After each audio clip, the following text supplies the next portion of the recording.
So today what we're going to do is we're going to make a brake line for the back of this Silver Cloud 3. We take some 3/16 steel line, we take a brand new steel fitting, and we put that on there like so. We have the Eastwood flaring tool here. It's a copy of the old Sykes picker vant, but it's just as good, very useful, and we've got our 3/16 die in there for doing the end. We do the you can see on here you've got 3/16 operation 2 and 3/16 or 3/8 that is 3/16 operation 1 right there. So we're going to bring that round for operation 1. We're going to put the pipe in. You can I'm going to put the pipe in there, keep that back. And what we do is we put the end of the pipe, and we'll bring that camera in close so you can see right at the end there, but not through it. And that'll give us sufficient pipe to make the end, the flare. So we put that in, put the other part of the die on, and we tighten that down. And what we do is we take the handle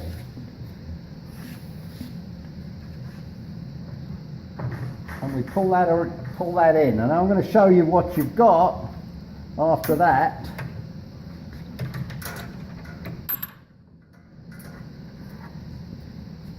And you've got what we call a single flare. You see, that's a single flare. If you need to do a double flare, and I'll show you the difference between a single flare and a double flare. If you look in there, I don't know if you can see that. I'm going to go over towards the light a little more. I don't know if you can see in there. But that. So what we've got here is we've got a fitting that needs a double flare. And on my pipe at the moment I only have a single flare. So what we're going to do is we're going to do the second part of the flaring tool with the flaring tool, which is operation 2. So I put it back into the die, like so, making sure that my seat is right up against the end of the die. Put that in, tighten it down. Then I turn my machine to operation 2, 3/16 operation 2, which is down here. And I pull that around.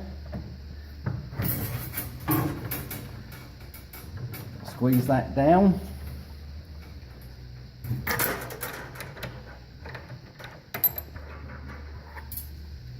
Now you can see we have the second flare in there.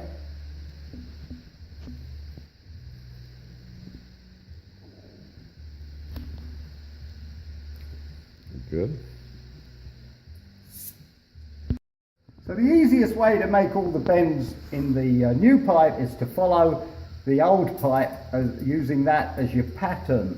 So if you can hold that in one hand, you're going to take some black electrical tape and you're going to join 2 with the tape. And what that does is it keeps your length and the amount of pipe you need. So we now have this bend here, so we're going to take the pipe and we're going to bend it, you see, like so, and I'm going to put another piece of tape there.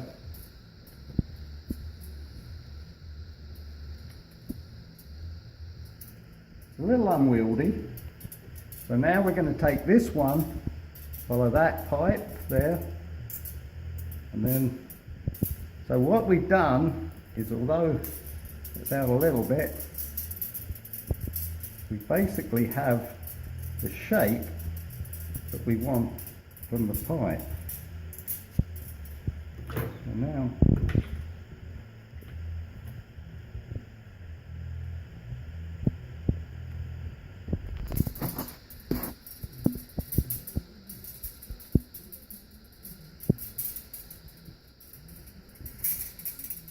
So you can see that we follow the pipe there, and I have to go on that side of that. Okay, so we're coming up now. We've gone right through the pipe. You can see that the new pipe follows the old pipe. So we're going to bring it up here. We're going to make our final couple of bends.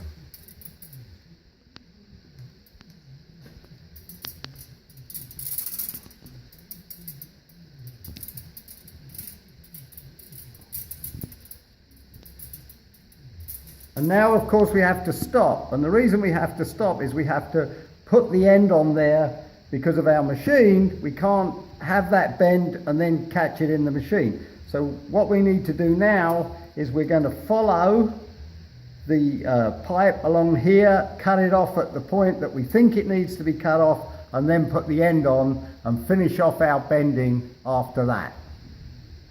So we're just going to eyeball along here and imagine it going around there, cut it off. It's going to be too long, but once we get able to follow by rolling the pipe around, we'll know exactly how long we need it.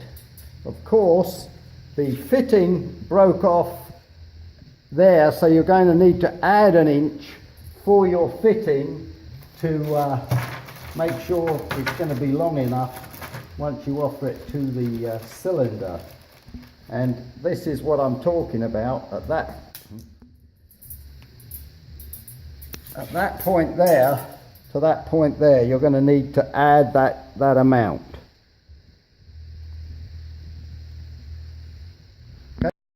Okay, so we're making up the front cylinder brake pipe from the hose to the wheel cylinder. I've put a right angle bend into the pipe.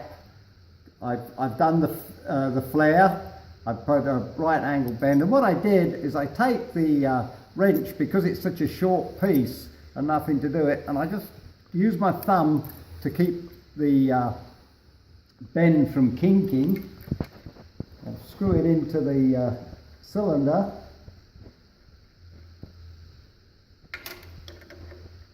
I'll tighten it up because that gives me something to work against. You see, I'm going to take it in and take it to there,